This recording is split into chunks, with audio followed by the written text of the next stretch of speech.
today's Health Matters, lower back pain is one of the biggest causes of disability worldwide. Not to mention chronic back pain is also linked to depression. So spine health researcher Dr. Christine Goertz is here to bring us this morning to help us get our backs back on track.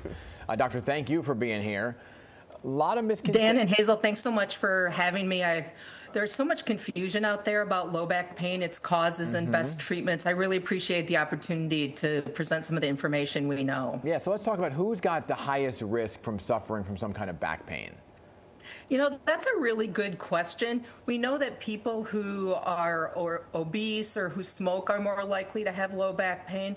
However, there are about 3 or 4 dozen factors that I call them back factors that are associated with low back pain.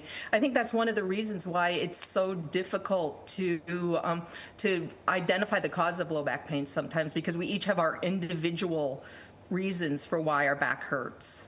Yeah. So what are some of the common myths that people have? So, there are so many common myths, but 2 common myths that I really think is important to focus on are, first, that if you have really severe pain, the best place to start is with a corticosteroid injection or maybe going to see a surgeon.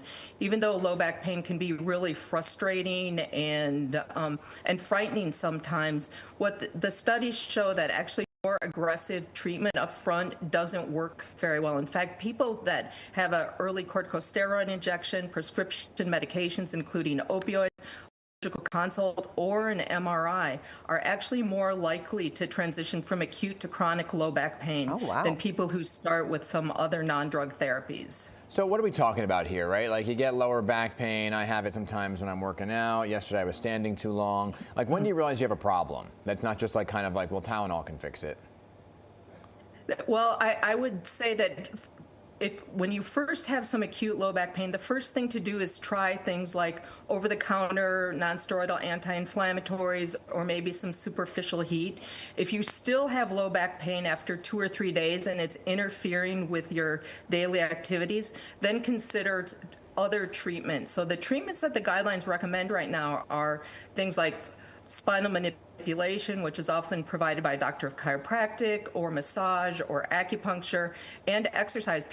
One of the other big myths is that we think that if our back hurts, we should stop moving. It's actually exactly the opposite.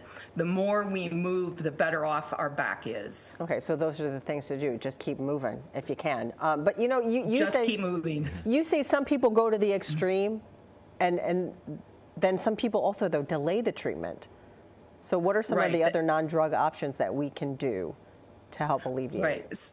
So some of the guideline recommended non-drug options are to keep moving, to try superficial heat, to try over-the-counter non-steroidal anti-inflammatories, and then if those things don't work, then consider acupuncture, massage, and spinal manipulation as first access treatments.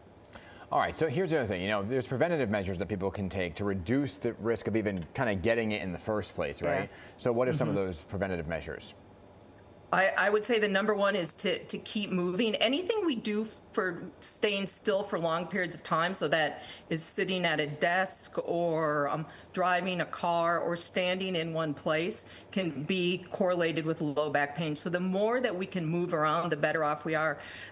One of the British medical journals just came out with an article about, I don't know, a week or so ago, showing that people at work who got up and walked around for 5 minutes every hour actually had overall better, health and well-being, which is absolutely correlated with low back pain as well, and were even more productive at work when they did that. Yeah, well, it does make sense. I was noticing behind you, Take Your Back Back.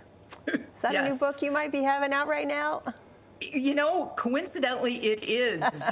This is my Take Your Back Back: Whole Health Healing for Low Back Pain will be published by Simon & Schuster. It's coming out in October, and this book distills everything that I wish every single person who either has low back pain or might get low back pain in the future knew. Because what happens is, as I said before, it is frightening and debilitating sometimes, and when we're not always making the best decisions, and sometimes in our panic we can make decisions that actually lead to worse outcomes, such as some of those things I talked about. Early imaging, for instance, is a big example of that.